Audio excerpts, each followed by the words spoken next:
Buenas. Bueno, le voy a sacar el sonido del teléfono que no lo saqué.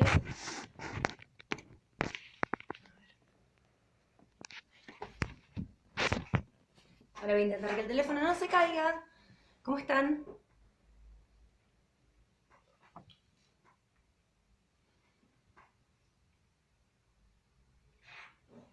Bien, ahí van ingresando.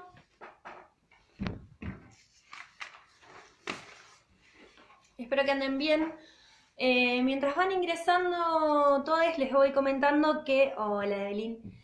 Que subí hoy a la tarde algunas guías de pregunta a lo que es el grupo de Facebook, perdón. Como siempre, las preguntas no son obligatorias, son una guía para aquellas personas que les parece que les puede llegar a servir. Así que si les sirve, están ahí. Y si no, no. Y sí, quiero aclararles, hola Cami, que no hice guía de preguntas de Ockham. Nunca la hice, me di cuenta hoy. Así que bueno, después le voy a pegar de nuevo una lectura al texto a ver, digamos, qué guía podemos armar al respecto para que no quede tan intuitiva, ¿no? Hola, Nazarena. Por otro lado, les cuento que hoy con el texto de Freud y con algunas puntualizaciones en relación a pulsión y sus destinos, vamos a estar terminando nuestro recorrido de lo que sería el práctico de la unidad temática número 3, porque quedan un par de textos, que ya les digo cuáles son. A ver, acá. Quedarían justamente el texto de Grimm, Metapsicología revisada, y la tesis doctoral de Jorge Besso, que las van a trabajar en detalle con Marta, en la parte de los teóricos. Así que aprovechen por ahí. Y ya para la próxima semana estaríamos, obviamente si hoy podemos terminar con Freud, que creo que sí, porque es un texto bastante llevadero, o Leilem.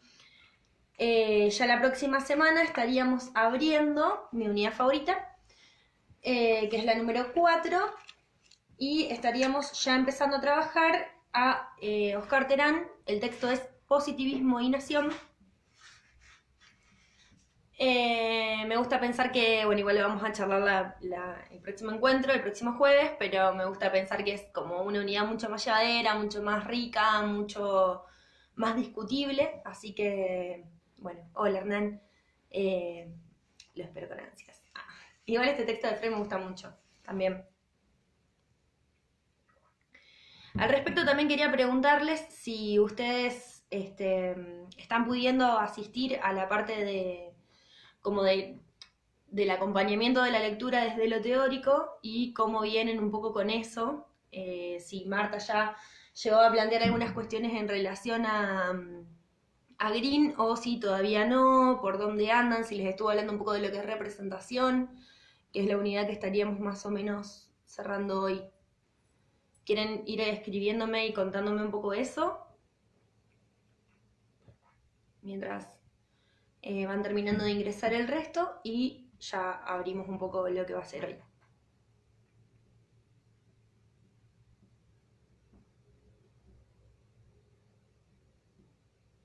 Pero che, nadie me habla. Cuéntenme si Marta ya llegó a Green, si todavía no, así también vemos. ¿Por qué les estoy preguntando esto? Porque si no parece como, ay, bueno, van al teórico de Marta, no van, rechusma. No, en realidad lo estoy planteando porque justamente Grimm, que lo van a dar con Marta, lo que plantea es una revisión de la parte metapsicológica freudiana, puntualmente en relación a la tópica pulsional, o haciendo mucho eje en la tópica pulsional para trabajar las representaciones. Entonces, ¿qué sucede? Sucede que Green habla de la primera y de la segunda tópica freudiana con mucha soltura, como si ustedes lo conocieran, ¿no?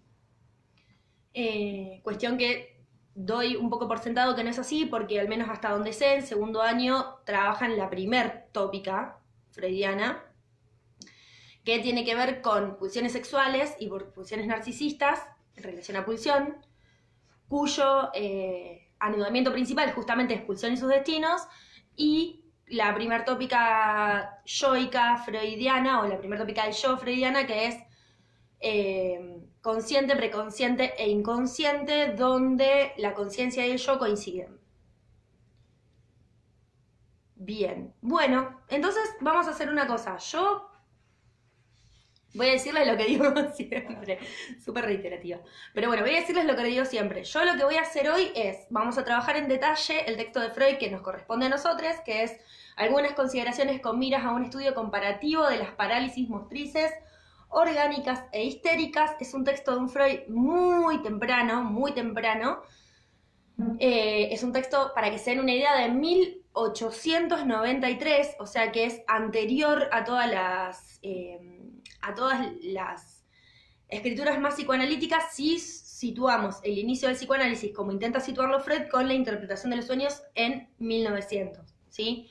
Entonces, es un texto, podemos decir, base dentro de lo que es las concepciones psicoanalíticas de este primer Freud muy médico. No nos olvidemos que Freud era neurólogo, pero que ya empieza a tener algunas preguntas en relación a la imposibilidad, si se quiere, de la medicina de dar respuesta, al menos en lo que está relacionado a la teoría de la neurosis, que es un poco lo que vamos a tratar de elaborar hoy. Una vez que veamos esto, vamos a hacer un punto de aparte y vamos a pasar a un Freud que, si bien datará de 20 años más tarde, muchísimo, 21, de 1914, de Pulsión y Destino de Pulsión,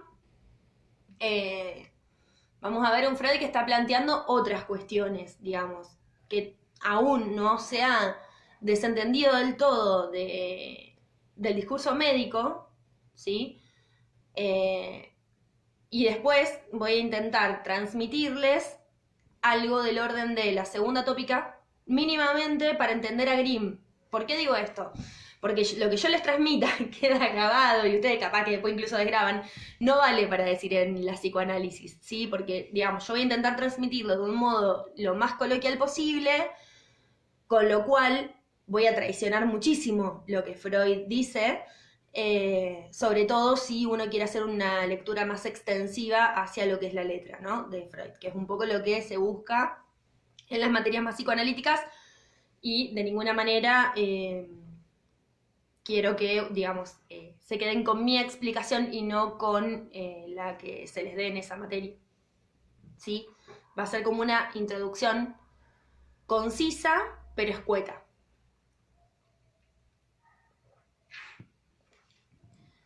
Bueno, ¿podés acompañarnos con algo de lo que se da en teoría para ayudarnos a entender? ¿En qué teoría, Silvia?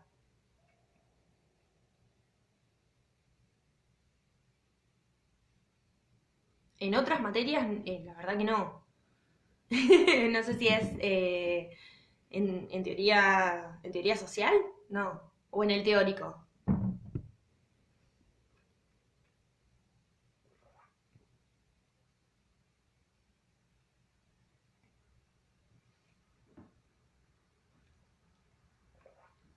Bueno. Ah, en el teórico. En realidad con Marta venimos, a ver, nosotros dimos a Hume, pero tengan en cuenta que lo dan conmigo, que yo trato que sea lo más cercano a ustedes. No soy filósofa, no vengo del palo de la filosofía, y Marta la tiene mucho más clara que yo. O sea, lo único que no vamos a ver nosotros, que no vamos a ver y que lo van a ver exclusivamente con Marta, es Metapsicología revisada de André Grimm y los capítulos de la tesis doctoral de Besso, que hablan de representación, pero desde la lógica que propone André Grimm y otro autor que es Gayle de Goffet. Por lo tanto, digamos, eso se los va a explicar mucho mejor Marta. Obviamente ustedes siempre tienen a disposición las clases de consulta. Vieron que ahora, con todo esto de que se vienen, si se vienen o no se vienen las mesas y toda esta cuestión que hay al respecto, nos encontramos con que, bueno, hay que ver qué onda. Entonces, si bien yo voy a tener mis horarios de consulta disponibles para todos aquellas y aquellos que lo necesiten, desde luego que si no entienden algo de los teóricos, se lo pueden consultar a Marta, y si no le entienden a Marta o no le quieren preguntar a Marta o les da vergüenza o lo que fuere, también me lo pueden preguntar a mí. Yo lo que sí, permítanme abrir, ni siquiera es un paraguas, es una carpa o una sombrilla. Yo no la tengo tan clara como Marta de ninguna manera, o sea, la verdad es que ella es muy clara explicándolo, pero si les sirve lo que yo les digo, acordamos un horario de consulta y evacuamos las dudas que tengan. Bueno, me tomo este mate y arrancamos. Yo les decía que este texto de Freud es de 1893. En realidad también hay una cuestión en relación a las fechas. Vieron que siempre es como medio complejo poder situar realmente cuándo un texto realmente aparece a la luz o no, si fue escrito antes, si fue escrito después, etc. Lo que podemos decir en relación a este texto particular es que lo podemos ubicar entre 1888, ¿sí?, y 1893. ¿Por qué? Porque este texto, particularmente de Freud, no es un texto que Freud escriba porque quiere escribir, sino que es un trabajo que le encarga Charcot. Voy a contextualizar un poquito. Ustedes ya deben saber más o menos quién es Charcot. Charcot era uno de los referentes de la Salpêtrière, donde estudia Freud. Y tenía esta cuestión del trabajo con las histerias, o mejor dicho, con las histéricas, ¿sí? Charcot era uno de los convencidos de que la histeria estaba ligada a lo femenino, cosa que después Freud, por supuesto, va a criticar y a plantear que no es así. Y Charcot lo que proponía era que los síntomas histéricos podían reproducirse por la vía de la hipnosis, a tal punto que se podía hacer la misma sintomatología que aquejaba a la persona y esa persona no iba a estar, digamos, e incluso también Charcot lo que propone era, digamos, la remisión de esos síntomas por la vía hipnótica, y esa persona no iba a tener conciencia, ¿sí?, no iba a estar consciente de lo que estaba aconteciendo. Entonces lo que propone Charcot es que cuando se elimina la conciencia nada queda, es decir, cuando la persona entra en una situación de trance hipnótico nada queda, por lo tanto es posible realizar esta cuestión de, por la vía de la hipnosis, recrear los síntomas e incluso eliminarlos. ¿Qué sucedía? Para comprobar que lo que él estaba haciendo era realmente algo científico y que no era un acuerdo que él tenía previo con la paciente, lo que hacía Charcot era, al introducirla en el sueño hipnótico, darle una orden y decirle: cuando usted se despierte, no se va a abrir la ventana. Y cuando yo le pregunte, o cualquier persona del lugar le consulte por qué abrió la ventana, usted no va a saber por qué abrió la ventana. Entonces, frente, digamos, en mostraciones a médicos, como en clases magistrales, se llevaba a una histérica, se le hipnotizaba, se mostraba la sintomatología, se suprimían los síntomas, se trabajaba sobre eso, mientras la persona estaba en estado hipnótico. Luego se la despertaba, y cuando se la despertaba, esta persona llevaba a cabo la orden que se le había dado, estando hipnotizada. Ahí es donde Freud ve el primer atisbo, ¿no?, de la posibilidad de que algo esté situado más allá de la conciencia. Y ojo con ese más allá, dice así que vuelvo. Ojo con ese más allá. ¿Por qué? Porque no es el mismo más allá que el más allá del principio del placer. Yo sé que ustedes no vieron ese texto, pero lo vamos a tocar más tarde. Este más allá de la conciencia significa que algo quedaba operando cuando la conciencia no estaba, vamos a decirlo, presente. Y ahí es donde podemos ubicar alguna primera cuestión en relación a el invento freudiano del inconsciente, ¿no? Entonces, ¿qué sucede? Evidentemente Freud estaba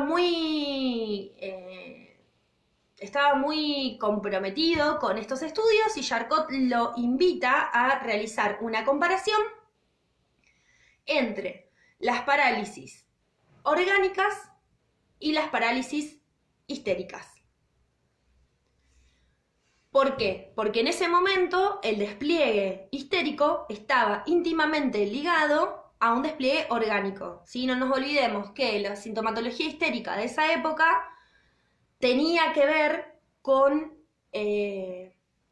cegueras, anestesias, imposibilidad de movimiento de miembros, etcétera, etcétera. Cuestiones que vamos a ver a lo largo del texto, ahora quizás en un rato más en profundidad, que no se ligaban directamente al funcionamiento del sistema nervioso. ¿Por qué digo esto? Porque es muy probable que si uno hoy quisiera hacer un estudio acerca de cómo hoy la histeria realiza su sintomatología, que sigue siendo en poner en juego el cuerpo, nos encontremos con sintomatologías mucho más sutiles.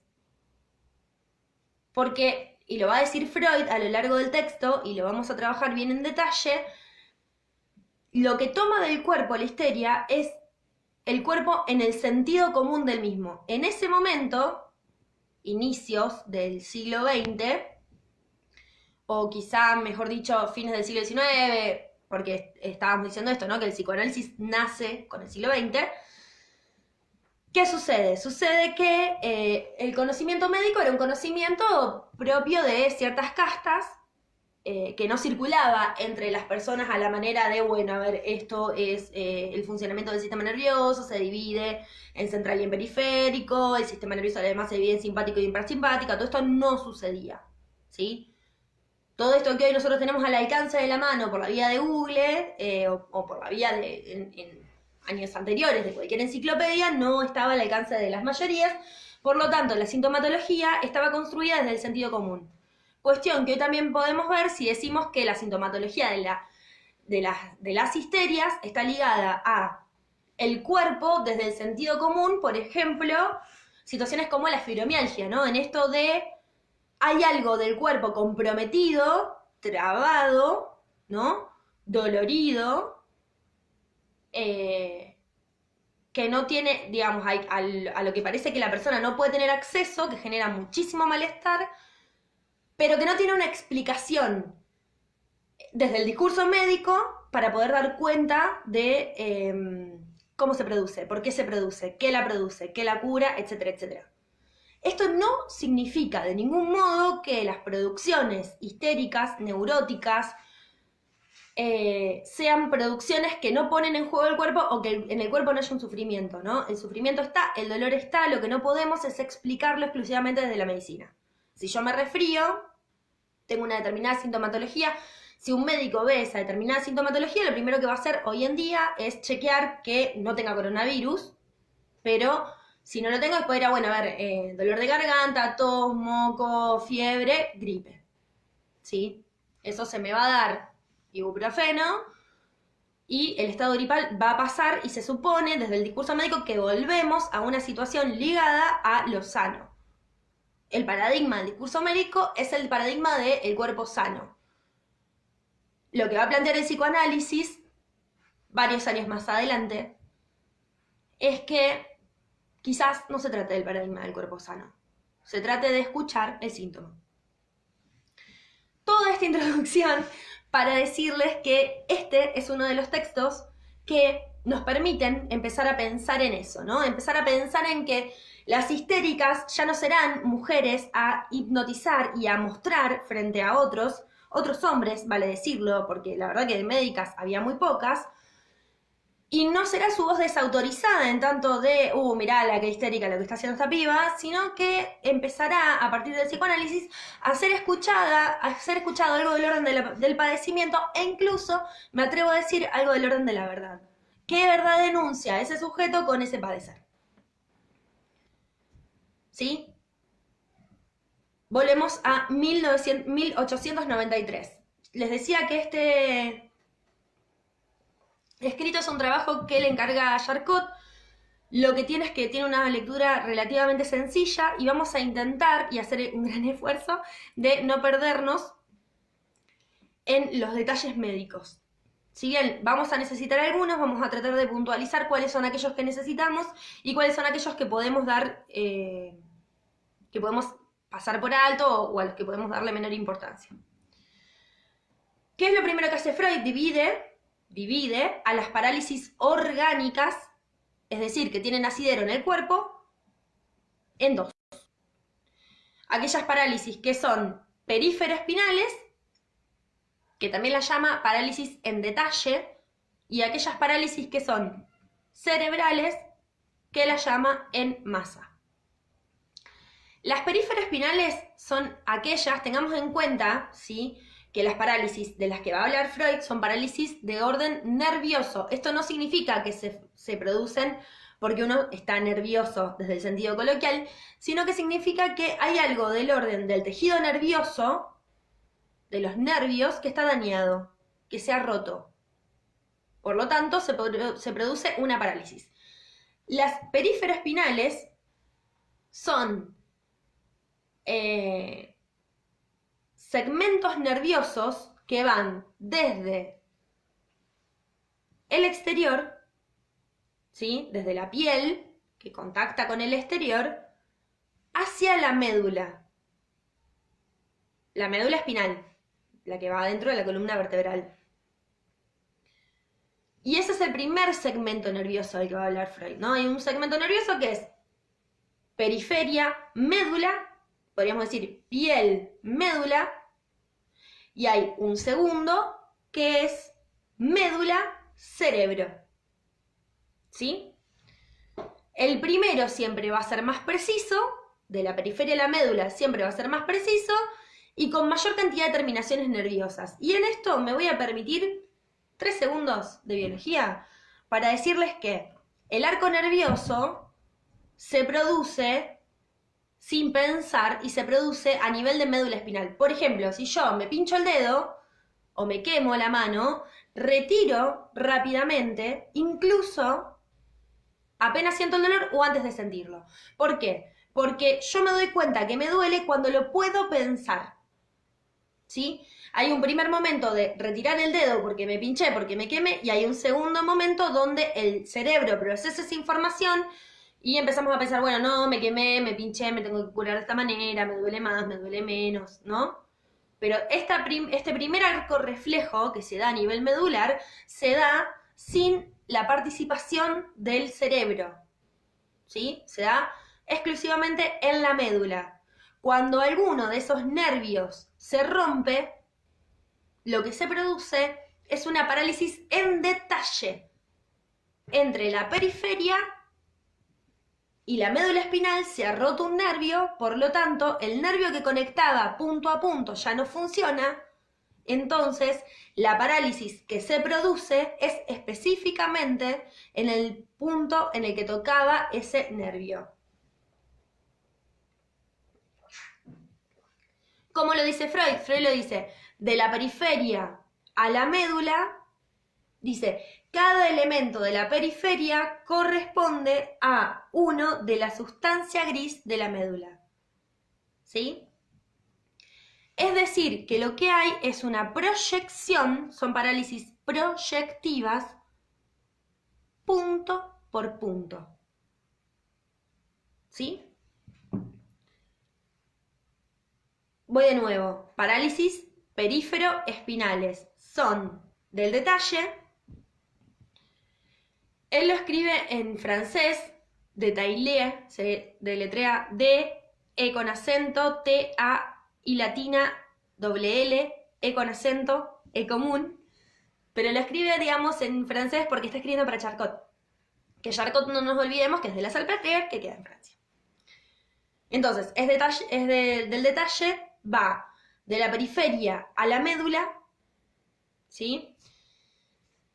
A cada elemento de la periferia le corresponde un elemento de la sustancia gris de la médula y hay una proyección punto por punto. Por lo tanto, son parálisis proyectivas. ¿Qué es la sustancia gris? Me dirán ustedes, posiblemente ya lo sepan por biología, pero la sustancia gris es la parte corporal de la neurona, ¿sí? La sustancia gris es la parte corporal de la neurona, la sustancia blanca es el axón, si no estoy equivocada. Bien. Ahora, ¿qué pasa con las parálisis cerebrales? Las parálisis cerebrales lo que nos va a decir Freud es que son en masa, ¿sí? O en francés, en masse. E-N, espacio, M-A-S-S-E.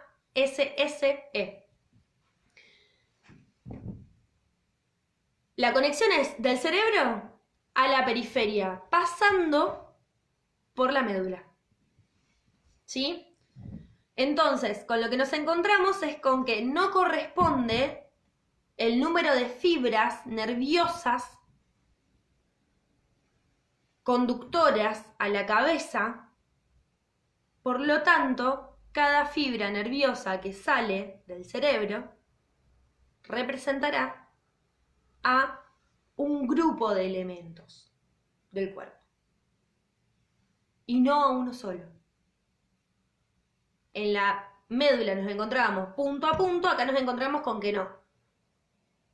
Cada fibra que salga del cerebro va a representar a un grupo de elementos en el cuerpo.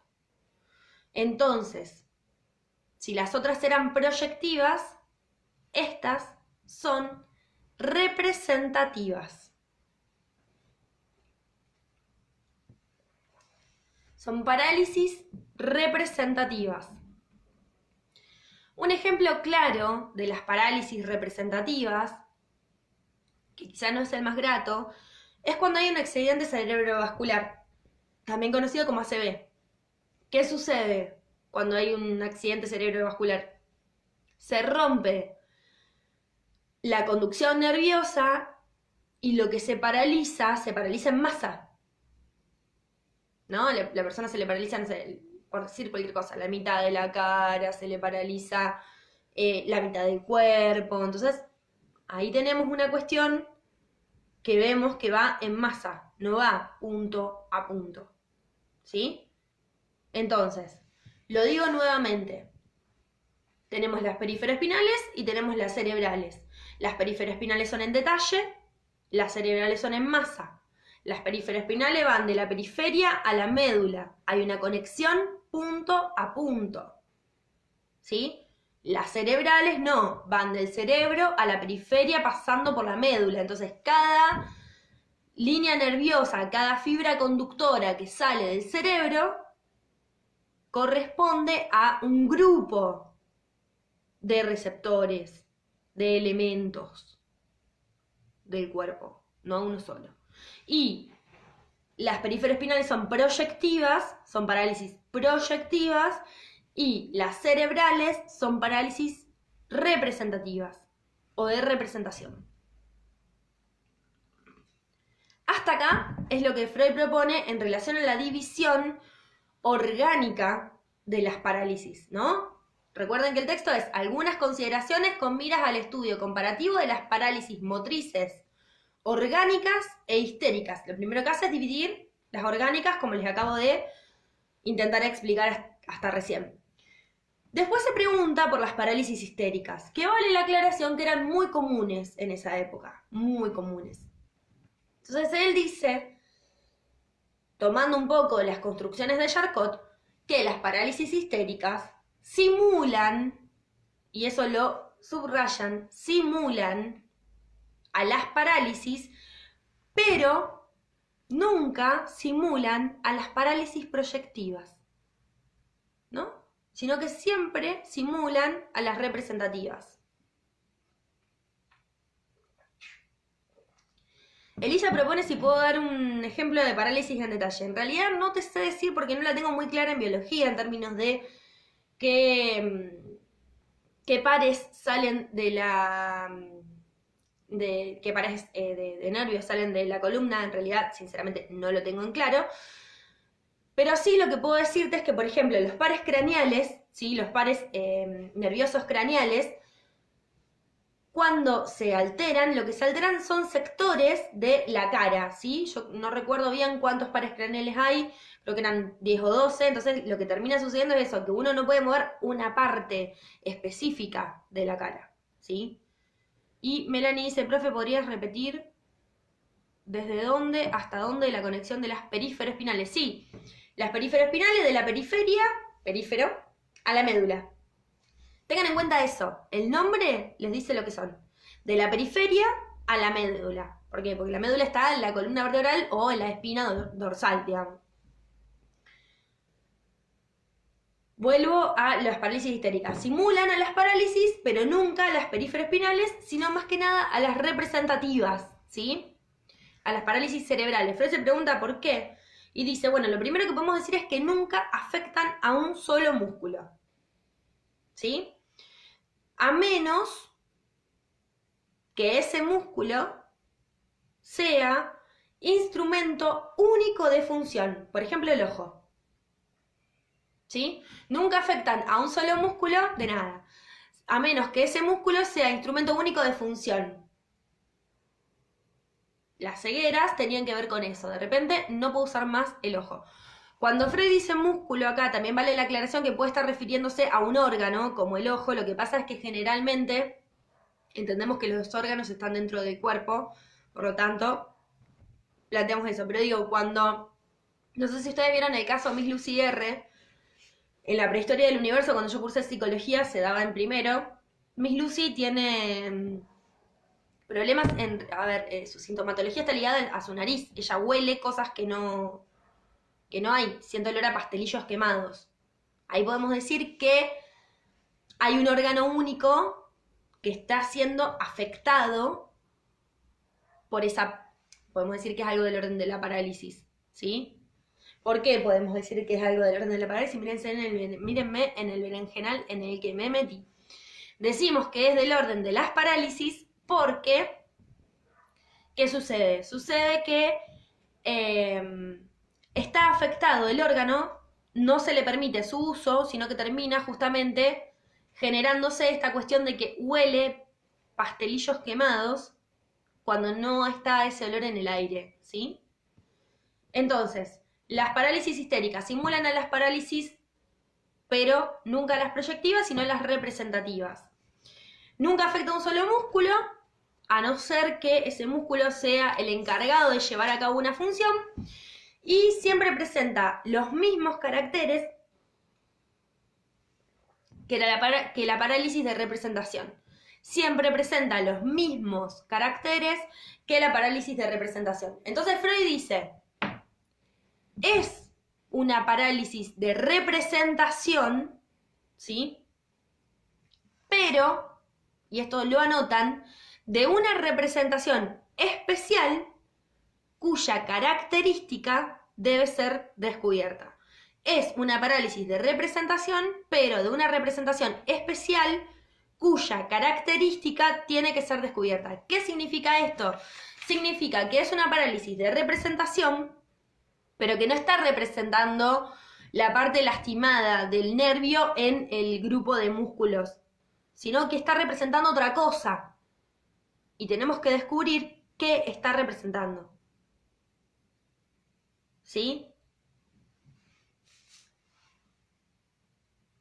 Entonces acá tenemos ya una cuestión de que la representación no necesariamente es nerviosa, en términos de los nervios, de los axones neuronales, sino que puede tener otra característica la representación, ¿no? Acá tenemos un Freud empezando a plantear eso. La representación puede ser de otro modo. ¿Cuál otro modo? Hay que descubrirlo. ¿Sí? Antes de meterse más en lleno, o más de lleno, mejor dicho, acerca de estas características que hay que descubrir, lo que va a hacer Freud es tratar de explicar qué son las parálisis histéricas.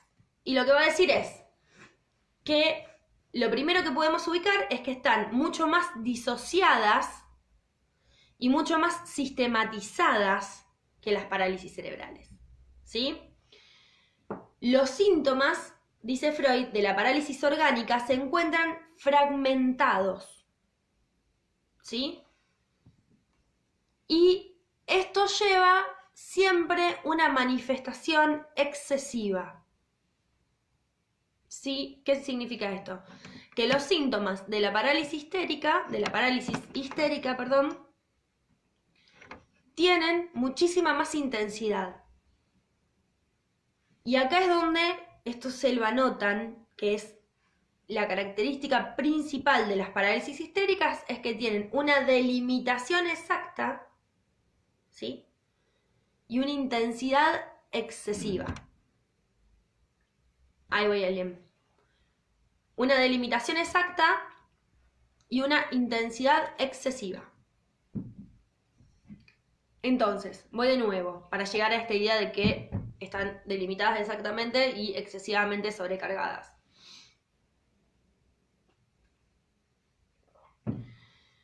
Dice así, que los síntomas de la parálisis histérica están mucho más disociados y mucho más sistematizados que las parálisis cerebrales, que aparecen como si estuvieran fragmentados, ¿no? Como si fuera un pedacito de la parálisis cerebral. Si la parálisis cerebral, supongamos, inmoviliza todo el lado derecho de la persona, en la parálisis histérica solamente se inmovilizó el brazo.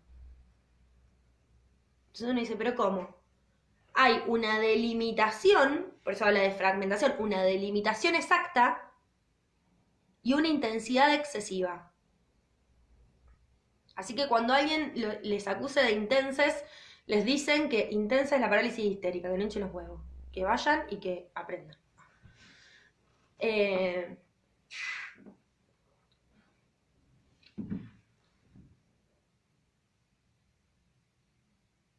Entonces lo que dice Freud es que estas dos cualidades de la delimitación exacta y de la intensidad excesiva son propias de la parálisis histérica. Dice, en las parálisis orgánicas estas dos cualidades no aparecen asociadas. Puede ser que una parálisis orgánica genere muchísima intensidad y que no se la pueda recuperar, ¿sí? Como por ejemplo decir, bueno, no, mira, no vas a recuperar la movilidad de este sector o no vas a recuperar la movilidad de todo el sector, posiblemente puedas recuperar, no sé, de los brazos, pero no de las piernas, estoy jugando un poco con el ejemplo, pero no puede ser que haya un recorte perfecto, una delimitación exacta y una intensidad excesiva. Ya sabemos que si tenemos esas dos características, estamos en el territorio de la parálisis histérica.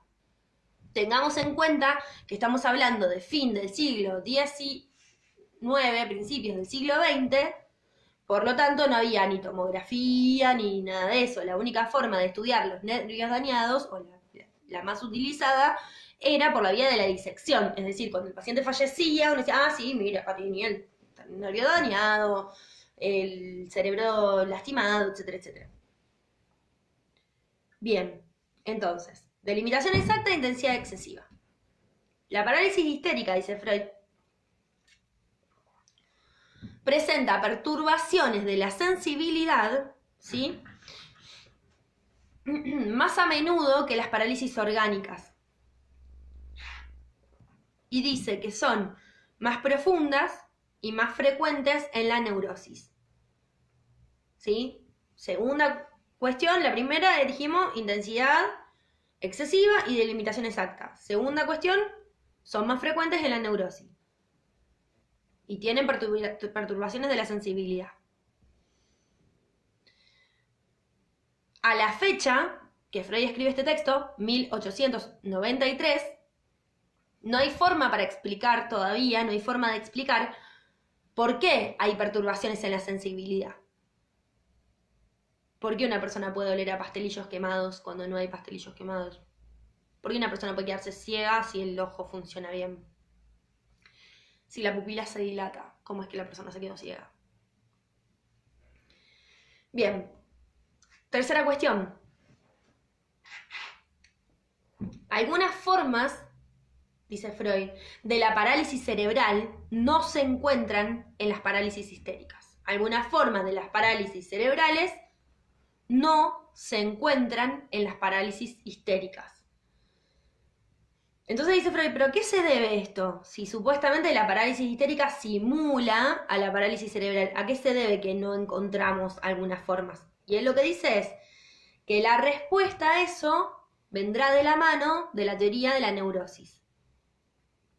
La anatomía cerebral no va a poder explicar los rasgos distintivos de la parálisis histérica. O sea que Freud ya, vieron que les decía, empieza a tomar alguna distancia con el discurso médico. Esto no lo vamos a poder explicar abriendo una cabeza. Vamos a tener que ir por la vía de la teoría de la neurosis. Otra cuestión, la teoría de la neurosis, en un ratito lo vamos a trabajar un poquito más en fino. En ese momento estaba planteada de una manera muy escueta, pero no es Freud el primero en plantearla, ya la venía planteando un poco Janet, ¿sí? Para que nos ubiquemos un poco en dónde andamos con la gente que andaba dando vuelta. Entonces, les decía que esta cuestión es que algunas formas de las parálisis cerebrales no aparecen de ninguna manera en las parálisis histéricas. Por lo tanto, la anatomía cerebral no puede explicar los rasgos distintivos de la parálisis histérica, sino que la que lo podrá explicar posiblemente será la teoría de la neurosis. Bien, ya voy con 1, 2, 3 cuestiones. La cuarta, la naturaleza de la lesión. Esta es la que más me gusta de todas. ¿Qué es lo que dice lo que viene diciendo hasta ahora la medicina? Que en las parálisis cerebrales, la naturaleza de la lesión que llevó a cabo la lesión cerebral es totalmente secundaria. O sea, si a vos te dio una ACV, si vos te dieron un palo por la cabeza, si te caíste, si te faltó oxígeno, o sea, es secundario. ¿Por qué? Porque lo que se produce siempre es lo mismo, ¿sí? Se rompe el sistema, o sea, se rompe la conexión nerviosa, por lo tanto se produce una parálisis. ¿Cuál es, dice Freud, la naturaleza de la lesión? Fíjense que habla de lesión, ¿sí? ¿Cuál es la naturaleza de la lesión en las parálisis histéricas? Que será tan fuerte que domina la situación, ¿sí? Pero domina la situación independientemente de la localización, ¿sí? A ver, ¿qué pasa? Que hay una lesión que domina la situación, que domina la parálisis, aún sin saber la localización, la anatomía o la extensión. ¿De dónde viene esta lesión? ¿Qué está lesionado? Si no está lesionado el sistema nervioso, ¿qué se lesionó? Eso es lo que se está preguntando Freud, ¿sí? Hay una etiología de las parálisis histéricas, es decir, una forma de estudiarlas, una forma de establecer su origen. Está ligado a una lesión, pero esa lesión no está en el sistema nervioso. ¿Dónde está?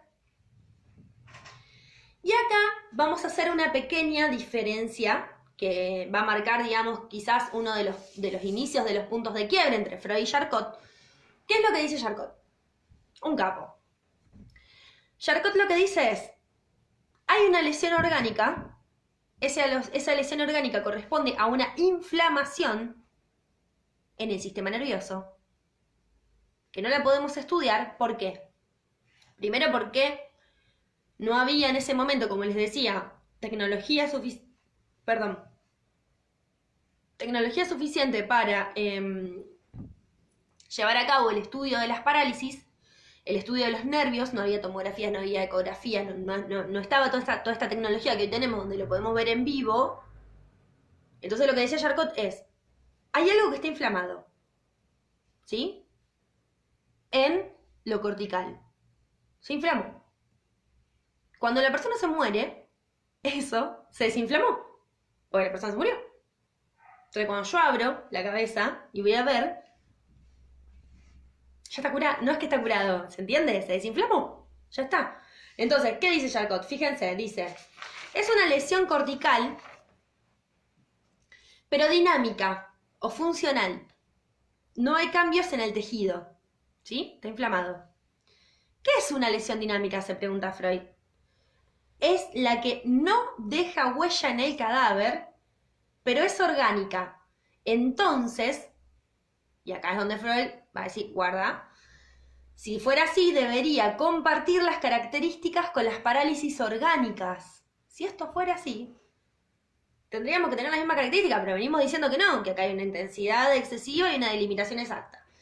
Que acá hay tipos de parálisis cerebrales que no se llevan a cabo en las parálisis histéricas, y que hay perturbaciones en la sensibilidad. Entonces Freud ahí dice, bueno, yo no estoy de acuerdo con Charcot, para mí no hay una alteración funcional, para mí no hay una inflamación que después se retrotrae en el efecto post-mortem, por lo tanto no la puedo descubrir, Yo lo que creo es que la parálisis histérica está constituida por una lesión, ¿sí? Pero que esa lesión tiene que ser independiente del sistema nervioso. Que es lo que yo les decía recién. Hay una lesión, pero no está en el sistema nervioso. ¿Sí? Voy de nuevo. Hay una lesión, dice Freud, si fuera como dice Charcot, que hay una lesión dinámica, tendrían que ser iguales las parálisis histéricas y las parálisis cerebrales. Tendrían que compartir las características. Ya las diferenciamos, ya dijimos que no las comparten. Entonces yo no estoy de acuerdo con lo que dice Charcot. Yo lo que propongo, dice Freud, es que hay una lesión en las parálisis histéricas cuya naturaleza, ¿sí?, no está ligada a el sistema nervioso. Es independiente del sistema nervioso. ¿Por qué? Dice Freud. Porque la parálisis y en la histeria se comporta de una manera como si el sistema nervioso no existiera. En la parálisis histérica es como si la anatomía que sabemos los médicos, dice Freud, no existiera. ¿Cómo es posible que a una persona se le duerma un brazo y una pierna y el resto del cuerpo no? ¿Cómo es posible? ¿Qué se lesionó? ¿De qué manera? Entonces, acá es muy poético, Freud dice, la histeria es ignorante ¿de qué? De la distribución de los nervios. Entonces, la histeria toma al cuerpo desde el sentido común, desde el conocimiento popular. Dice, toma el cuerpo desde el conocimiento popular, con el nombre que llevan. Doctor, no siento nada en el brazo, no siento nada en los dedos, no siento nada en los ojos.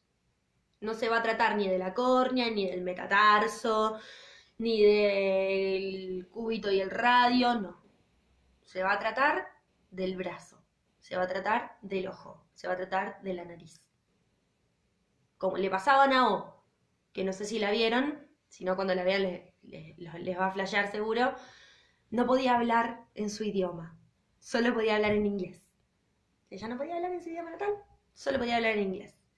¿Qué nervios se te rompe para que vos no puedas hablar en tu idioma natal y tengas que salir hablando el otro?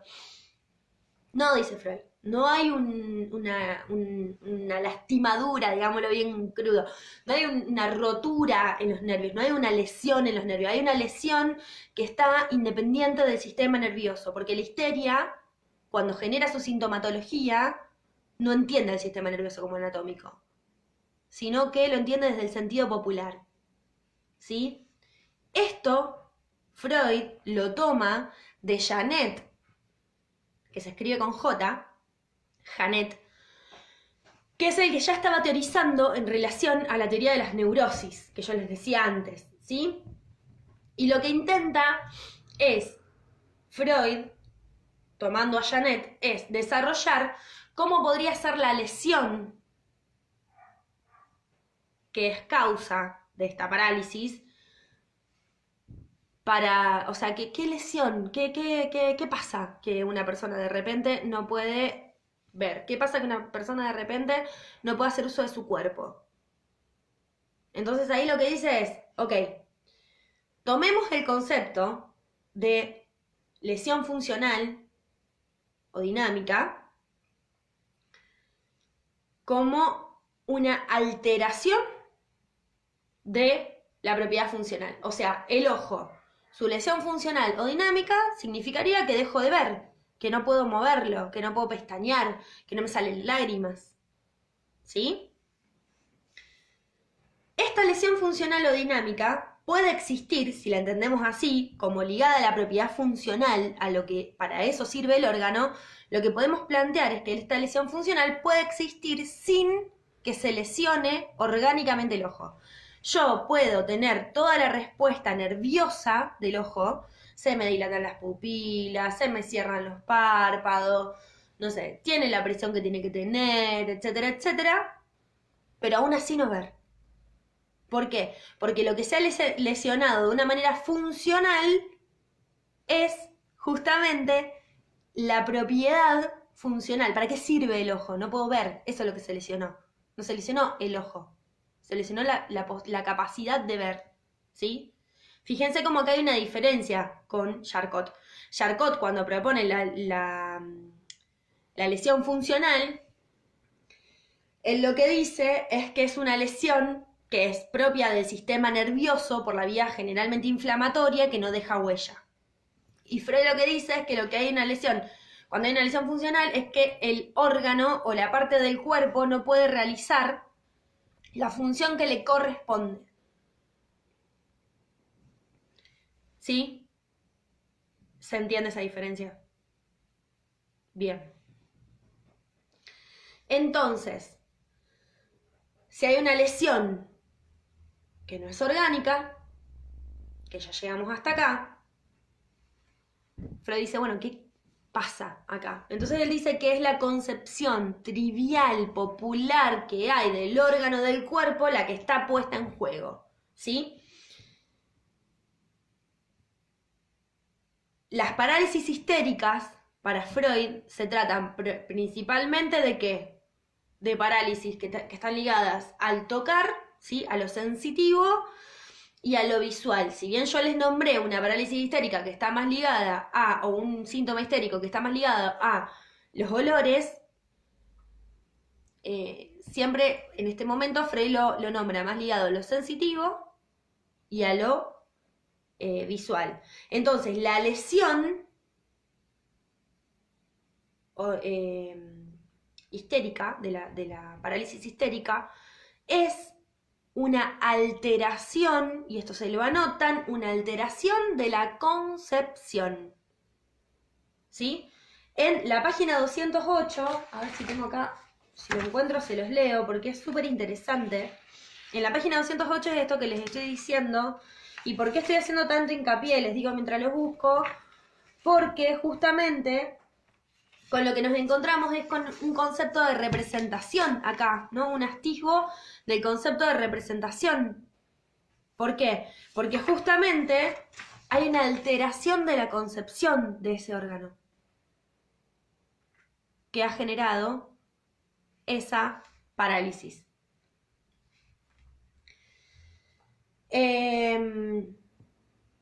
Fíjense, dice,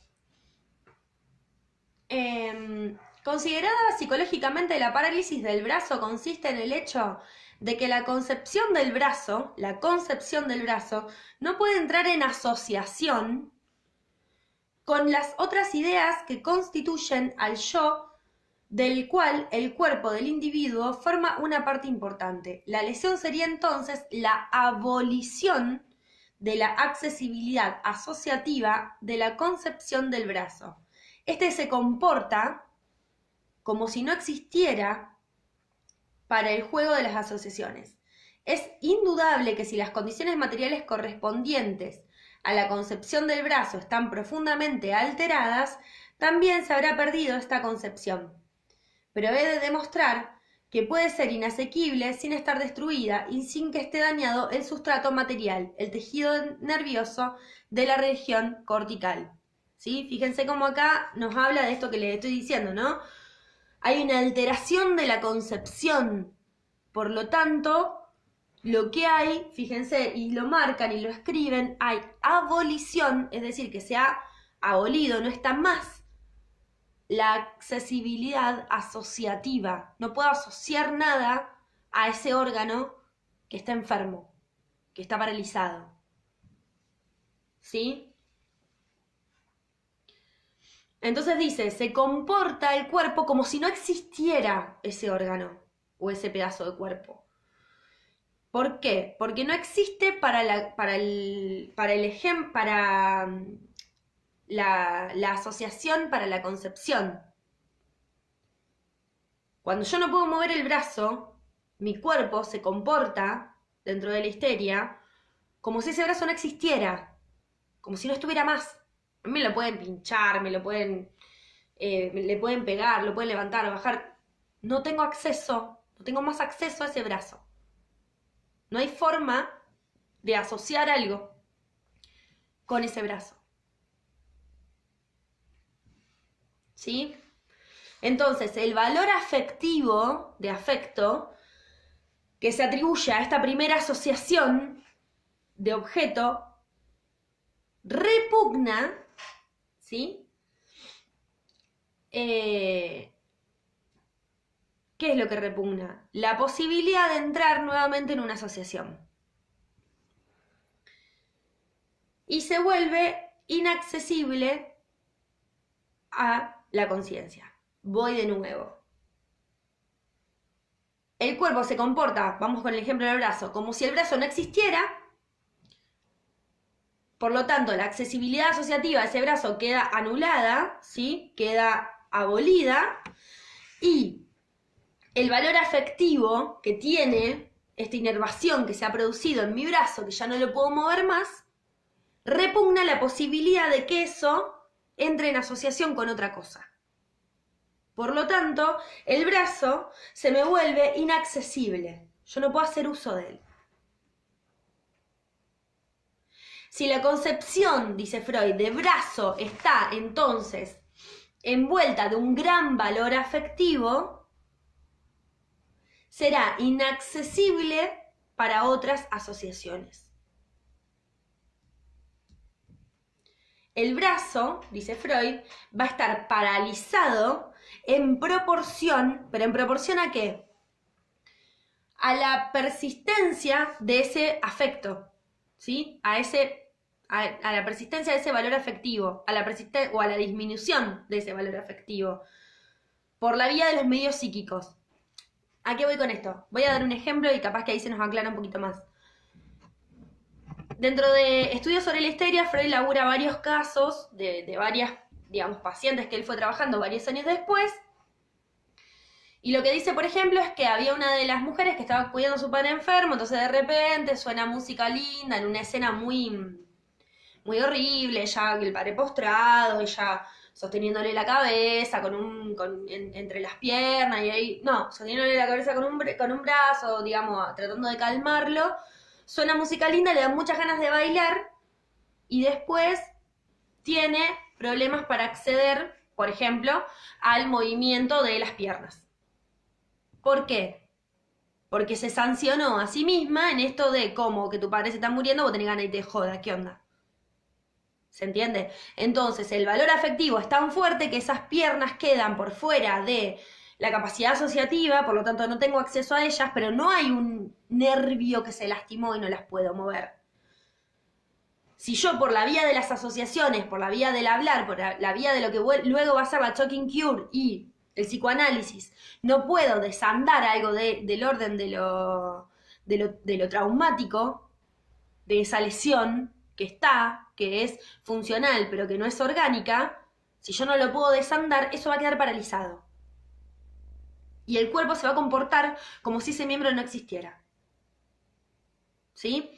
Entonces, el órgano paralizado, dice Freud, está envuelto en una asociación subconsciente, y este subconsciente, anótenlo y ténganlo en cuenta, sí tengan en cuenta que después va a ser el inconsciente, sí, no va a ser el preconsciente, provista de un gran valor afectivo, ¿sí? El órgano paralizado está envuelto en una asociación subconsciente provista de un gran valor afectivo, dice Freud. Y ese brazo se va a liberar recién cuando ese valor se pueda borrar, es decir, que la concepción de brazo está saturada en una asociación subconsciente que está ligada con un recuerdo traumático. Hay un recuerdo, un suceso, un trauma que ha producido la parálisis. Si tenemos que hablar de una lesión, decimos que sí, que hay una lesión, que de hecho Freud la propone como una lesión dinámica cuya etiología está ubicada en lo traumático. ¿Sí?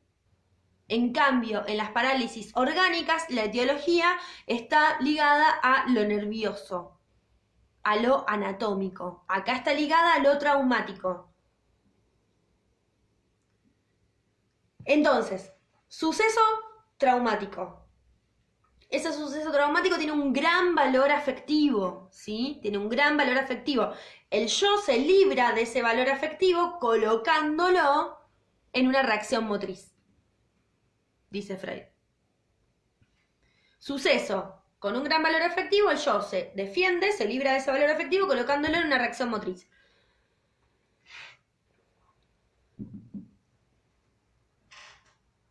¿Sí? Voy de nuevo.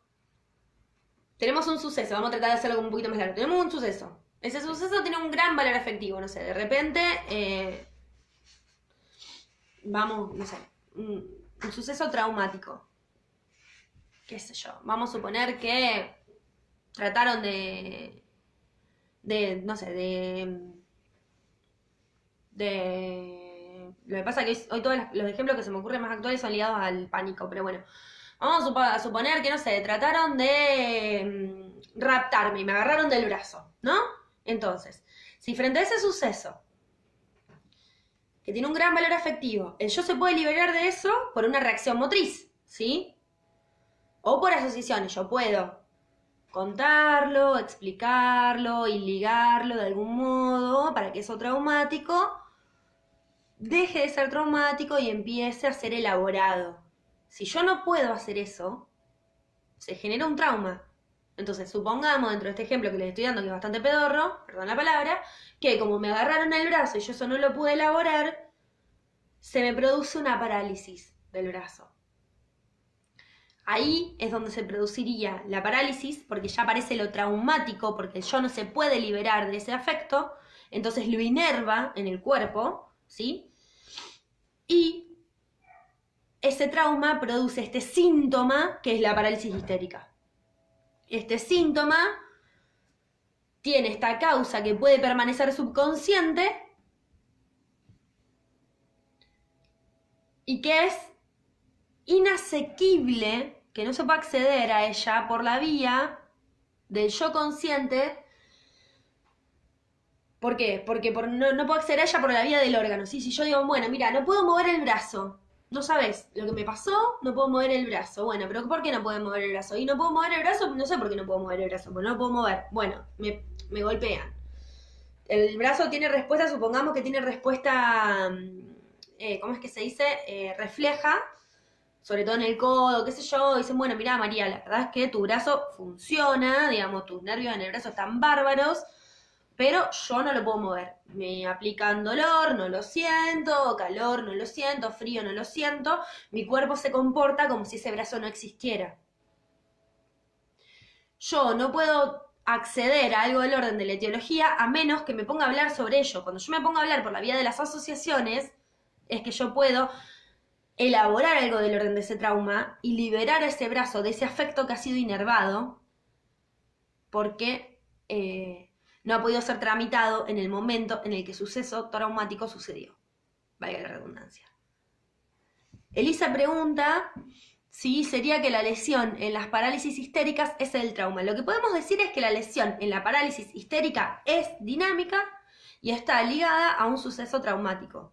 ¿Por qué te lo digo así? Porque, digamos, también es importante poder marcar esto, que la lesión está ligada a un valor afectivo propio de un suceso traumático que no ha podido ser elaborado por ninguna vía, ni por la vía del escape, ni por la vía del...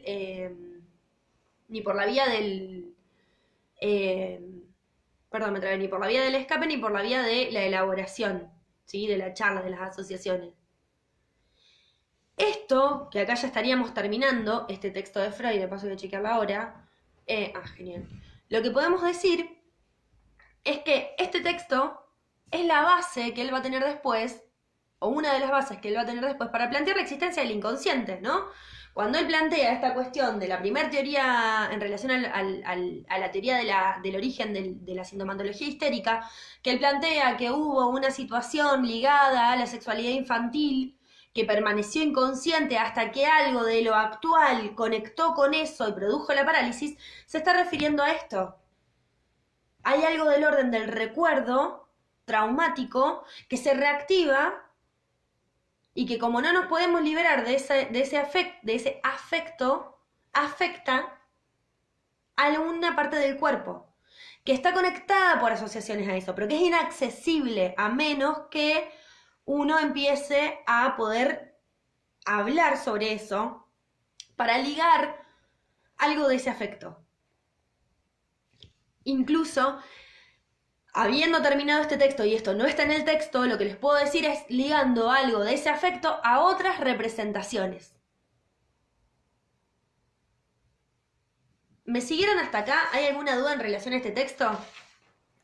Me preguntan mientras, o me dicen que está todo bien, mientras yo voy viendo lo de empezar a presentar algunas cuestiones en relación a pulsión. Y les leo una última cosita de este texto que trabajamos recién, también en la página 208, al final de la página dice, no es una simple comparación.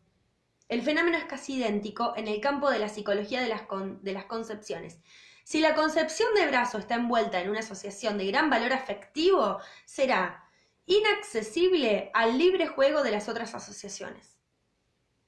El brazo estará paralizado en proporción a la persistencia de ese valor afectivo o a su disminución por los medios psíquicos apropiados.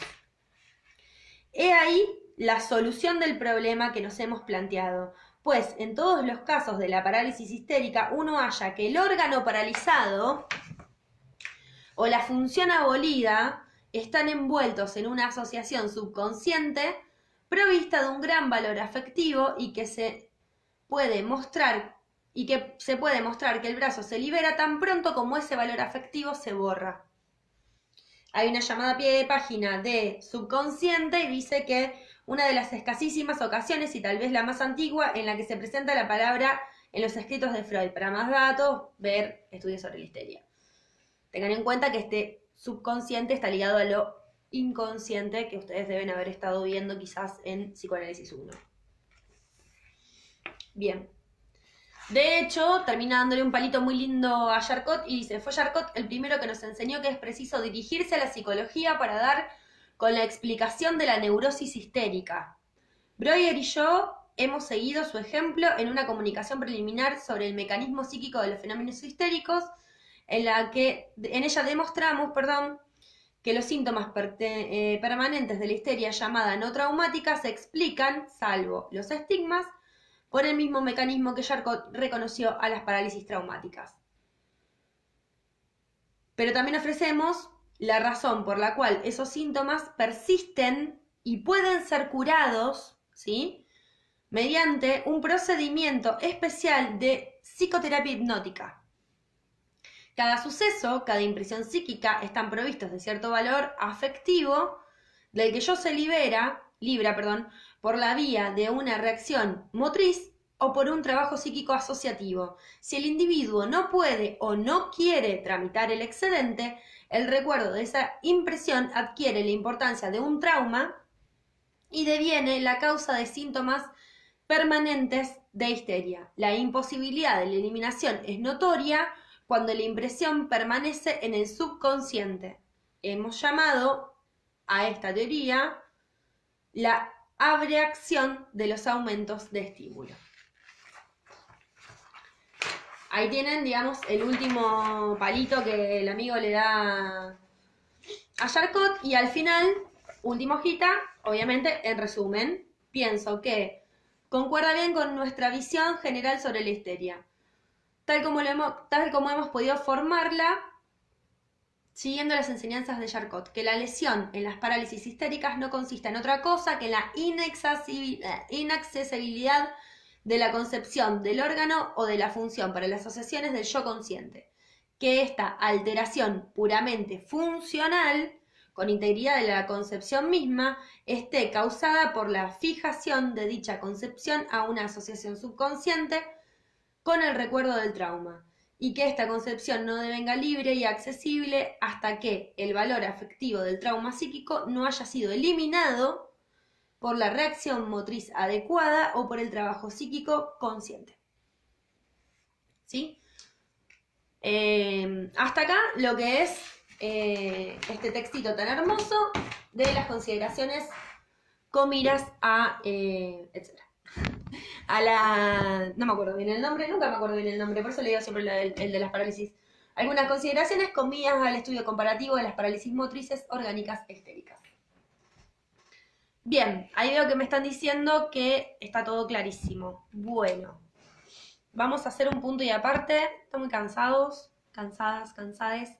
Bueno, igual si están muy cansados, cansadas, cansadas, pueden salir del vivo, total, les va a quedar. Vamos a pasar un poquitito a pulsión. Pregunta, y ustedes me dirán, ¿vieron el texto en psicoanálisis ya o todavía no? Pulsión y destinos de pulsión, ¿lo han visto? Espero que sí.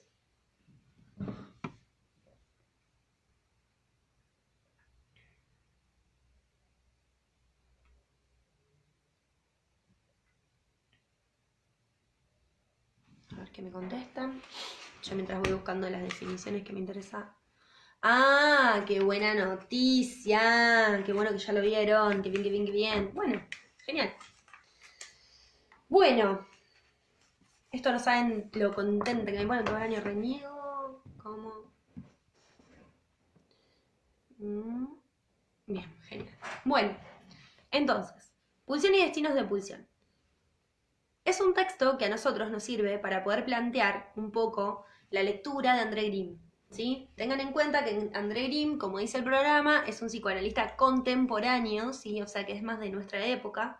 Este texto de Freud es de, genial, es de 1914 y como les decía al principio del vivo, es uno de los textos que forma, digamos, parte de la primera teoría pulsional. De hecho, podemos decir que es como un gran nudo de la primera teoría pulsional. ¿De qué hablo cuando hablo de la primera teoría pulsional? Freud lo que propone es que las pulsiones se dividen en dos: pulsiones de vida y pulsiones sexuales, ¿verdad? Primera teoría pulsional. Empecemos ubicando qué es la pulsión. Lo primero que nosotros sabemos es que la pulsión no es lo mismo que el instinto, ¿verdad? Tenemos, por eso siempre, al menos, digamos, dentro de la lectura que se propone en la Facultad de Psicología, con la cual acuerdo plenamente, tenemos la traducción que está más ligada a Amor Rorty, donde pulsión e instinto no son lo mismo.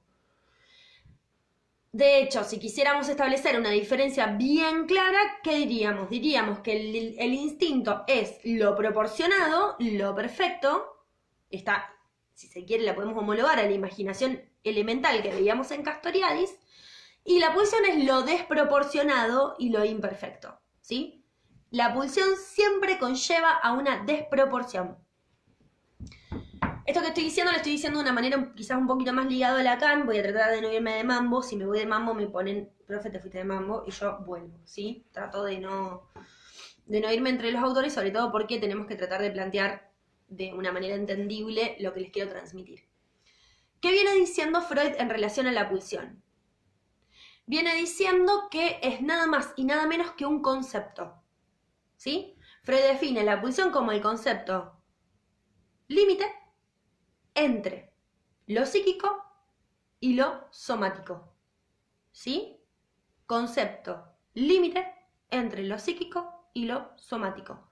Por lo tanto, la pulsión no está en lo psíquico, no está en lo somático, está en el límite y opera tanto en lo psíquico como en lo somático por medio de representantes. Generalmente, cuando leemos los textos de Freud, lo que hacemos para ganar un poquito más de tiempo, o al menos lo hacía yo mucho cuando era estudiante, es saltarme las introducciones, las notas de introductorias que escribe el traductor de Freud, que es el amigo James.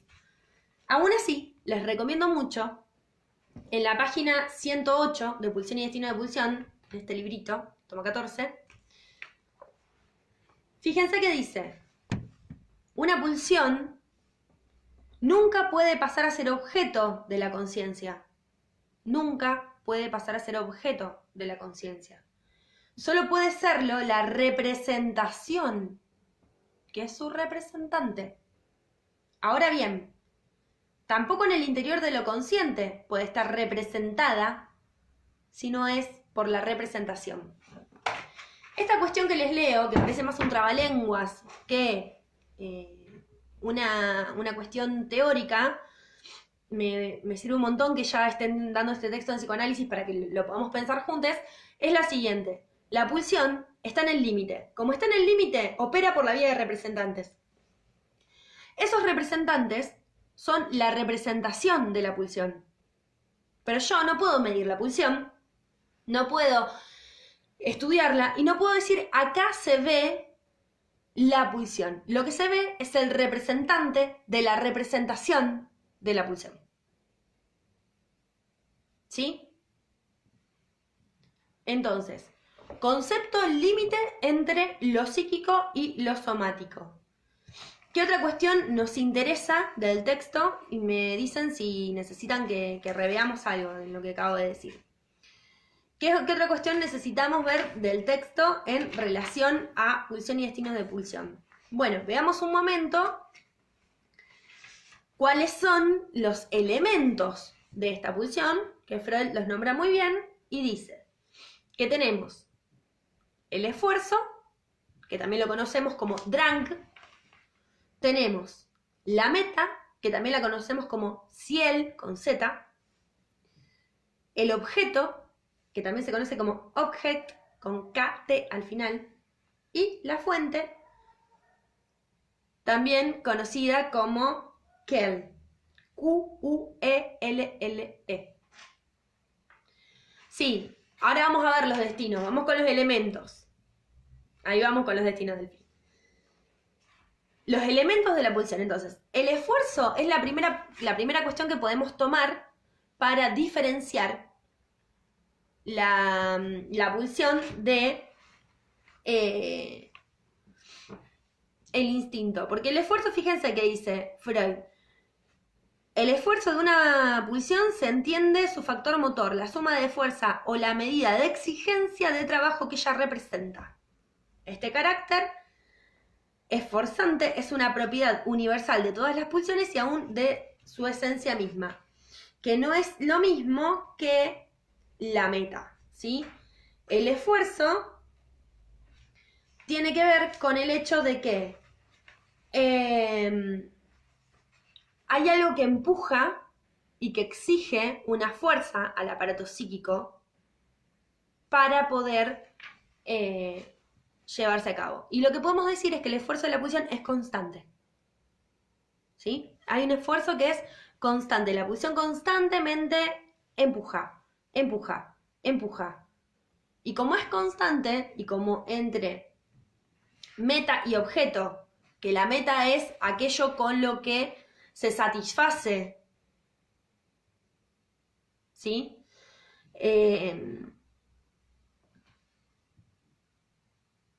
Pero podemos decir que si la meta es la satisfacción, vamos de nuevo, porque si no les voy a marear.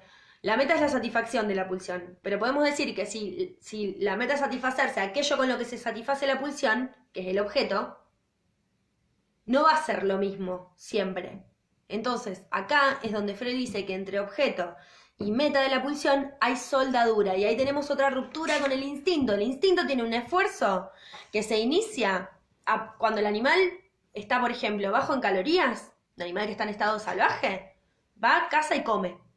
¿Cuánto come? Exactamente la cantidad de calorías necesaria para recuperar aquellas que ha gastado. ¿Cuánto duerme? La cantidad de horas necesaria para recuperar la fuerza necesaria para seguir manejándose.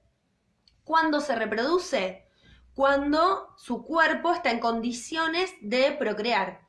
Estoy hablando de animales en estado salvaje, no estoy hablando de la gata que tengo en casa, pobrecita, que me sufre todos los días, y es que está muy atravesada por la persona, por el sujeto, por lo tanto no hay algo del orden del instinto salvaje ahí. Pero, qué sé yo, el león cuando caza lo hace de esa manera. Entonces es perfecto, ¿sí? De hecho, ¿por qué, qué sé yo, el animal deja de correr a su presa? Porque llega un momento que se da cuenta que no solo que no la va a alcanzar, sino que además está poniendo en riesgo sus reservas nutricionales de grasa, etcétera, como para, digamos, una próxima cacería. Entonces frena y dice, no, bueno, voy a buscar otra. En los hombres eso está totalmente desproporcionado, yo les decía, ¿no? Entonces el esfuerzo es constante, la meta será la satisfacción, veremos de qué manera se satisface una pulsión, si siempre de la misma o no, y el objeto irá variando. El objeto de la pulsión si bien es aquello por lo cual alcanza su meta, dice Freud, es lo más variable. ¿Sí? El objeto de mi pulsión no tiene por qué ser el mismo que el objeto de la pulsión de ustedes. De hecho, lo vamos a ver cuando ustedes vean a Green, lo van a ver bien de lleno en esto del hallazgo y el rehallazgo del objeto, y de la posibilidad de objetalizar algo que estaba ahí, como de repente un objeto de deseo, un objeto de pulsión. Pero ¿qué sucede? Entre objeto y meta hay una soldadura, ¿sí? Por lo tanto, no es lo mismo de todas las formas y deja una marca en cómo esa persona se relaciona con todo lo que es externo a sí mismo. Ahora, la fuente es de donde proviene el empuje, ¿no? De donde se propone que proviene. Entonces, él lo que dice es que la fuente, lo que podríamos plantear es que vendría una pulsión, pues. Ahí voy, Delphi. Yo estoy tratando de no ser lacaniana y vos me empujás. Pero bueno.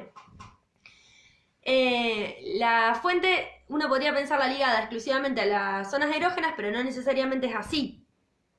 Porque acá es donde Freud va a diferenciar dos grandes grupos de pulsiones. Las pulsiones de vida, que son las que están destinadas a conservar la vida, ¿no? Que son las pulsiones yoicas. Perdón, las de vida son las de la segunda tópica. Las pulsiones yoicas, que son las que están destinadas a conservar el estado yoico, y las pulsiones sexuales, que son aquellas que apuntan a la descarga.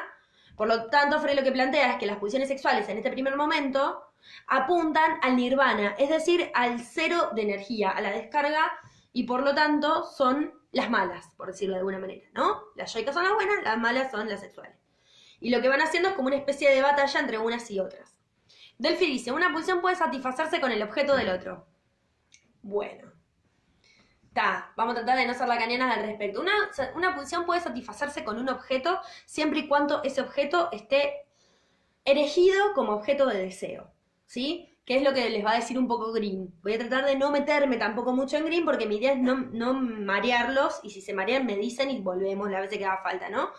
Lo que plantea Green es que un objeto que estaba ahí, presente en la cotidianidad de la persona, puede elegirse como objeto de deseo en el momento en que ese objeto es investido por una carga pulsional, ligada a la pulsión de vida que ahora vamos a ver qué es. Ejemplo, Facultad de Psicología. No sé cuántas personas de ustedes son, o facultad, universidad. No sé cuántas personas de ustedes son de Rosario, no sé cuántas personas, digamos, como ustedes habrán visto o no en la Facultad de Psicología. Sí, lo que puedo decir es que las primeras veces que uno ingresa es como, wow, sí, qué linda la facultad, qué miedo, qué onda por acá, qué onda por allá. Llega un momento que eso se erige como objeto de deseo y la facultad no es cualquier cosa. La facultad pasa a ser un lugar que, de hecho, en este momento añoramos muchísimo, a un edificio que está allá, en la Siberia. O sea, yo vivo en zona norte, añoro ir a un edificio que está en la otra punta de la fucking ciudad, sí.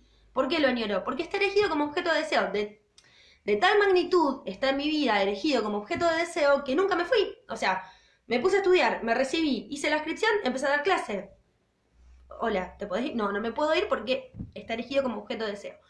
¿Qué pasa cuando eso empieza a caer, ¿no? ¿Qué pasa cuando alguien dice, y la verdad que me hincha las pelotas la facultad, no quiero saber más nada, no me genera nada? Bueno, acá pueden pasar dos cosas. Puede ser que la pulsión tenga la vuelta sobre lo contrario y que parezca que nos genera rechazo, pero en realidad hay algo ahí a interrogar, o puede pasar que ese objeto caiga como objeto de deseo por la vía de la desinvestidura. Digo, si se ve investido con pulsión de vida, que ya vamos a ver qué es, puede ser que tenga la vuelta de la pulsión de muerte, que también vamos a ver qué es, y ahí dice Green, eso cayó.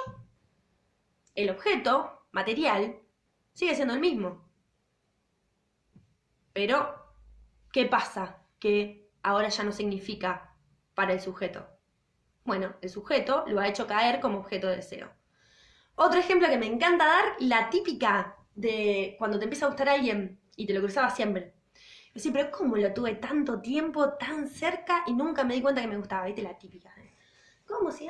Mirá, ¿cómo nunca me di cuenta que me gustaba? Bueno, a ver, no es que nunca te diste cuenta que te gustaba, lo investiste con una carga pulsional ahora, y ahora es objeto de deseo. Persona va a ser siempre, esperemos. Pero objeto de deseo pasa a ser ahora. O lo otro, o sea, ¿qué pasa cuando uno se desenamora? Que dice, ¿cómo me puede haber comido ese bicho? Mirá con lo que andaba. Bueno, De nuevo, lo mismo, aquello que estaba investido con una carga pulsional ha sido desinvestido, esa pulsión ha sido retirada por la vía de la pulsión de muerte, que ya vamos a ver qué es, ¿sí? Entonces, una pulsión puede satisfacerse con el objeto del otro. Discusión para armar, digamos, una tesis lacaniana súper interesante, Delphi. Lo que podemos decir es que puede satisfacerse con un objeto de deseo, ¿sí? Al menos para quedarnos en territorio freudiano. Bien, entonces, decíamos, empuje, meta, objeto, fuente, ¿no? Y esta cuestión de la división entre pulsiones yoicas y pulsiones sexuales. Las pulsiones yoicas son aquellas que empujan en pos de continuar con la vida, entonces son las que están más ligadas a la sublimación, ¿sí? Y las pulsiones sexuales son las que están más ligadas a la descarga directa, por lo tanto, al nirvana. Por eso para Freud son las más complicadas, ¿sí? Entonces lo que hay todo el tiempo acá es una lucha pulsional entre pulsiones yoicas y pulsiones sexuales. Voy a hacer un pequeño paréntesis para tratar de introducir algo del orden de la segunda tópica de las pulsiones, pero para poder entrar hasta ahí voy a dar un pequeño rodeo, ténganme paciencia y si no lo entienden me frenan. Esta primera tópica freudiana, pulsional, coincide con la primera tópica del yo que plantea Freud. ¿Qué es lo que dice Freud?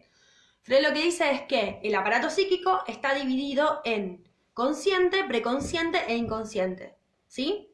En la conciencia encontramos la percepción, recordamos siempre que la percepción y la memoria se excluyen entre sí, yo lo que percibo no lo recuerdo, sino que lo que recuerdo está en el preconsciente, que es susceptible de conciencia, y más atrás, en este esquema mal conocido como el esquema del peine, encontramos el inconsciente, que no es susceptible de conciencia, más que por la vía asociativa, es decir, las asociaciones deberán pasar por el preconsciente para llegar a conectar con algunas huellas némicas propias del inconsciente, y ahí está la cura, la primer teoría de la cura psicoanalítica, que es hacer consciente lo inconsciente, que es lo que veíamos recién, hace un rato, cuando veíamos el texto de las parálisis, que decíamos, si algo del orden de lo traumático se vuelve consciente, el afecto se libera, ¿no? Y la parálisis se afloja. Bien. ¿Qué pasa? Freud venía re bien, acá podría haber cerrado y haber dicho, listo, quedamos así, pero se da cuenta de que esta primer tópica tenía algo que no andaba del todo. ¿Por qué? Porque lo primero que empieza a notar es que si el yo está en la parte de la conciencia, y cuando hablamos de represión decimos que el representante es reprimido, pero el monto de afecto queda sobrevolando hasta asociarse con otro representante, ¿quién reprime? Si el inconsciente no llega a la conciencia, si el preconsciente solamente es memoria, ¿quién reprime? Entonces Freud dice, no, bueno, el que reprime es el yo. Pero si el yo reprime y yo no me estoy dando cuenta que reprimí hasta que se produce una formación del inconsciente que me anuncia, ¿no? Esta represión secundaria que me anuncia que hay algo que reprimí porque no recuerdo, porque tengo un sueño, porque me olvido una palabra, porque tengo un lapsus, porque hago un chiste, ahí Freud dice, bueno, a ver, si hay una parte del yo que es inconsciente, esta primer tópica que yo había planteado, de consciente, preconsciente, inconsciente, no será adecuada. Entonces la reformula y plantea la segunda tópica freudiana, que la van a ver bien en fino el año que viene cuando vean Psicoanálisis 2 y se la van a explicar súper mega bien, así que no lo tomen al pie lo que les voy a decir, que está dividida en yo, ello y super yo. No cometamos el error de pensar que alguno de estos tres, yo, ello y super yo, son homologables a consciente, preconsciente e inconsciente, ¿sí? Lo que va a plantear es que el ello es la sede de las pulsiones y el dueño de toda la energía. Pero que como el ello coincide con algo del orden del inconsciente, porque el ello no es consciente, el ello, como tiene pulsiones y tiene el empuje de las pulsiones, quiere. No tiene ni jota de idea qué es lo que quiere, pero quiere. Entonces, el yo, que no tiene energía propia, porque la energía la tiene el ello, que es la sede de las pulsiones, lo que va a intentar es ofrecerle al ello satisfacciones sustitutivas por la vía de la sublimación, por la vía del desplazamiento, por la vía de la condensación. Satisfacciones sustitutivas para utilizar esa energía para llevar a cabo su laburo, como yo, ¿no? Y el super yo se va a erigir como heredero del complejo de Edipo y como vocero del ideal. El super yo va a tener el ideal del yo. ¿Se acuerdan cuando veían narcisismo? Que planteaban un narcisismo primario de un yo ideal y un narcisismo secundario de ideal del yo, y planteábamos que es un ideal a alcanzar, que es inalcanzable porque sería una vuelta a este narcisismo primario. Bueno, ese ideal del yo lo agarra el super yo como si fuera un título. Y con eso todo el tiempo machaca y critica al yo. Es una instancia criticadora que en el dibujo que Freud hace de la segunda tópica freudiana de yo y super yo, lo coloca como un casquete al costadito del dibujo y como una cuestión auditiva. ¿Vieron el bichito ese que te agarra a la noche cuando te va a dormir y te dice lo gusano que sos, lo poco que serví y lo mal que está haciendo todo? Bueno, ese no es la voz de la conciencia, es el super yo. El super yo lo que hace es criticar al yo y, me voy a la cara un segundito y vuelvo, demandarle todo el tiempo, vuelvo a Freud, le tiro un imperativo, tenés que hacer así, tenés que hacer esto, no puede ser que seas tan basura, no puede ser que hagas todo mal, sos un desastre, tenés que hacer así, ¿sí? ¿Qué pasa? Podemos decir después, volviendo a irme un segundo a Lacan, que el imperativo del super yo es goza, y después si quieren en una clase de consulta hablamos de la diferencia entre el goce y el placer, ahora no nos compete, pero bueno, ¿no? Tenemos esta cuestión donde hay un yo que hay una parte que es consciente, que tiene acceso a la memoria, que hay una parte que es inconsciente, que es la que reprime y que es la que negocia, ¿sí? Esta cuestión de plantear esta segunda tópica en términos de la instancia del yo, le genera también a Freud algunas dudas en relación a su posición de las pulsiones. Porque es lo que venía planteando en la primera, y ahí ahí termino el rodeo y vuelvo a las pulsiones, es lo que había planteado, como les decía, en la primera tópica pulsional, que era que las pulsiones se dividen en pulsiones yoicas, ¿sí? Y pulsiones sexuales. Las pulsiones yoicas son las buenas, las sexuales son las malas. Entonces lo que hay todo el tiempo es un choque entre las pulsiones. ¿Hay satisfacciones de las pulsiones sexuales? Me dirán ustedes si no, o sea, obviamente que las hay. Pero también lo que podemos decir es que son muchos menos que las satisfacciones que se tienen que obtener de las pulsiones yoicas, ¿sí? Hablando mal y pronto, es mucho menos lo que tenemos satisfacciones sexuales que lo que tenemos de satisfacciones en la vida cotidiana, digamos, ¿sí?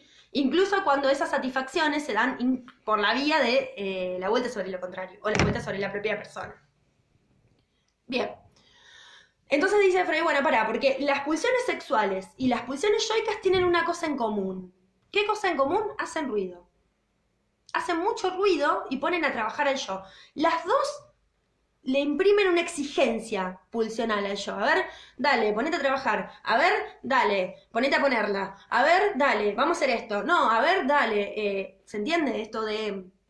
Hay un meme dando vueltas que me parece que es muy explícito al respecto, que dice, yo a las 3 de la mañana, dice, por ejemplo, el argumento, la discusión que hubiera ganado hace 3 semanas, el trabajo que tengo que entregar, las ganas de ver meme, las ganas de masturbarme. Bien, como hay determinadas exigencias que son propias de lo pulsional, en términos de la pulsión de saber, la pulsión escópica, la pulsión más de tinte sexual, pero que esas demandas, esas exigencias, no esas demandas, esas exigencias son al yo.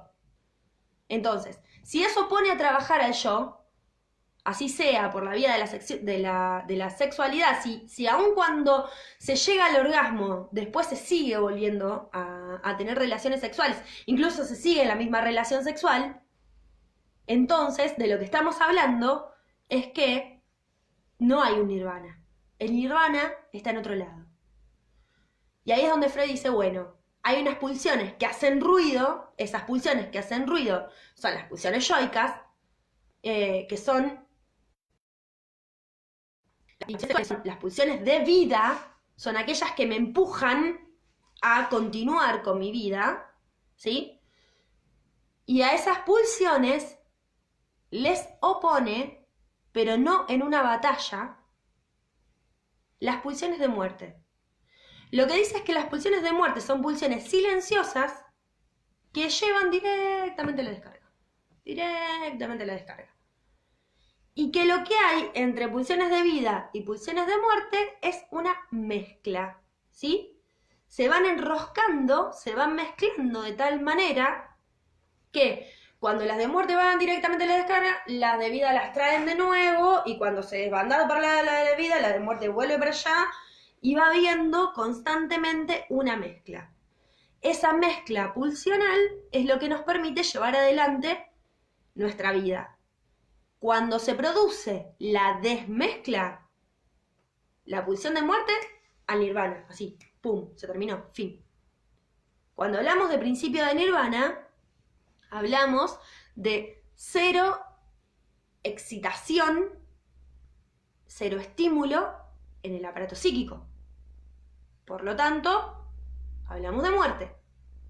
El estado de nirvana es el estado de muerte. Cuando nada irrumpe en el aparato psíquico.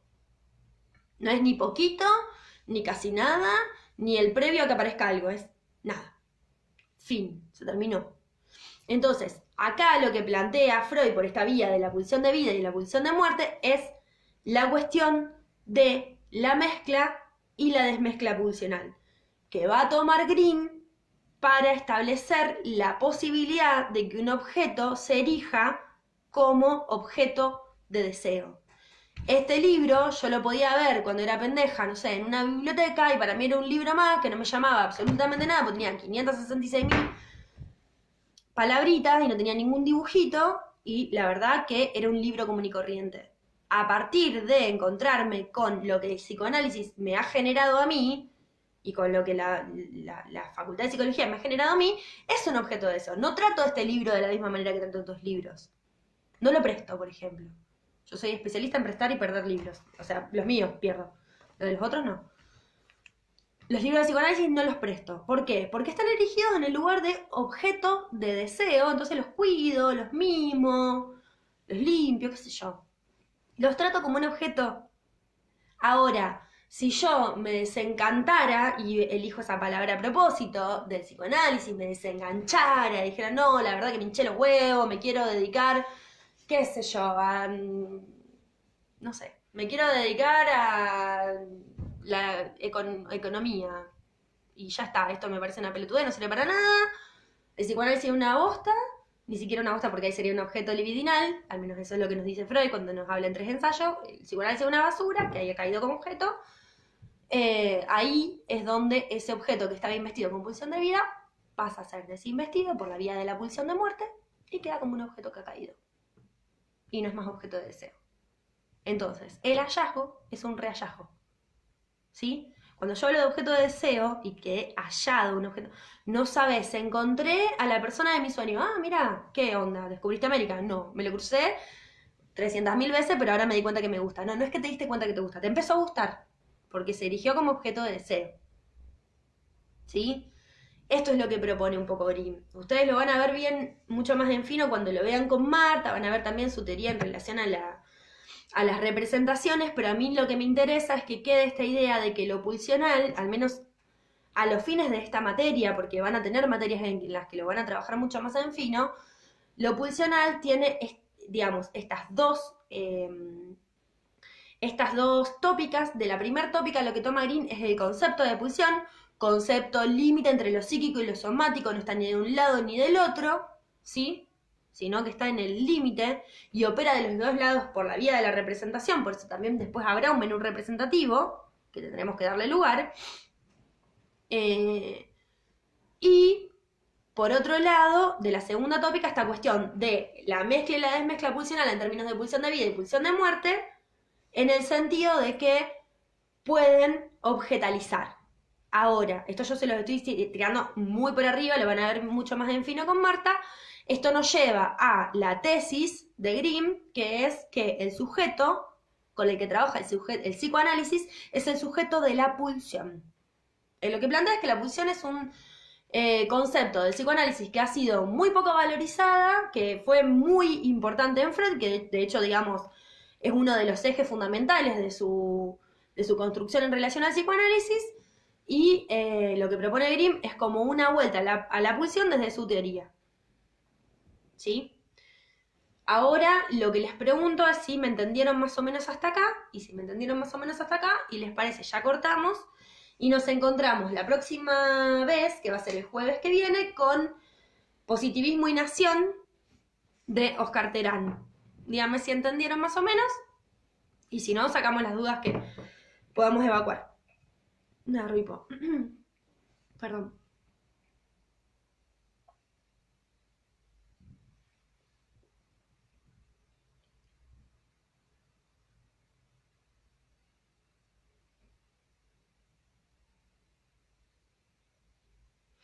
Le damos un toque de lugar al delay.